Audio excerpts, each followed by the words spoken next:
మన ఫ్యామిలీ అందరికీ good morning అండోయ్. అందరూ కాఫీలు తాగారా, టీలు తాగారా, టిఫిన్లు చేశారా? నిన్న శివరాత్రి కదా, అందరూ కూడా గుడికి వెళ్ళే ఉంటారు. చక్కగా తిరునాళ్ళు ఎంజాయ్ చేసి ఉంటారు. ఇక తిరునాళ్ళలో గాజులు, బొమ్మలు, బూరలు, బుడకలు, ఇంట్లో కొన్ని కొన్ని సామాన్లు ఇలా అన్నీ తెచ్చుకొని ఉంటారు కదా. మేము కూడా నీలాద్రి తిరునాళ్ళకి వెళ్ళామండోయ్.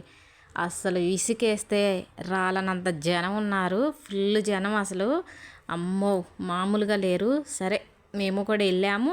తిరునాళ్ళు వెళ్ళి ఏమేమి తెచ్చుకున్నామో, ఎంత టైం గడిపాము, తిరునాళ్ళ నుంచి ఇంటికి వచ్చిన తర్వాత ఏమేం పప్పలు చేసుకున్నామో అన్నీ లాంగ్ వీడియోలో పెడతాను. శివరాత్రి అంటే ఎక్కువగా పిండి వంటలు చెయ్యరు కదా. సంక్రాంతికి, దసరా, ఉగాది ఇలాంటి పండుగలకి ఎక్కువ పిండి వంటలు చేస్తారు. శివరాత్రికి మాత్రం తక్కువ పిండి వంటలు చేస్తారు. బహుశా ఉపవాసం ఉండాలని ఎక్కువగా పిండి వంటలు చేయరేమో. కానీ ఇక నేను నీలాద్రి వెళ్ళి వచ్చిన తర్వాత ఏం పిండి వంటలు చేశానో లాంగ్ వీడియోలో చూపిస్తాను. ఈ వీడియోకి లైక్ కొట్టి ఆ వీడియోకి కూడా కొట్టండి అబ్బా.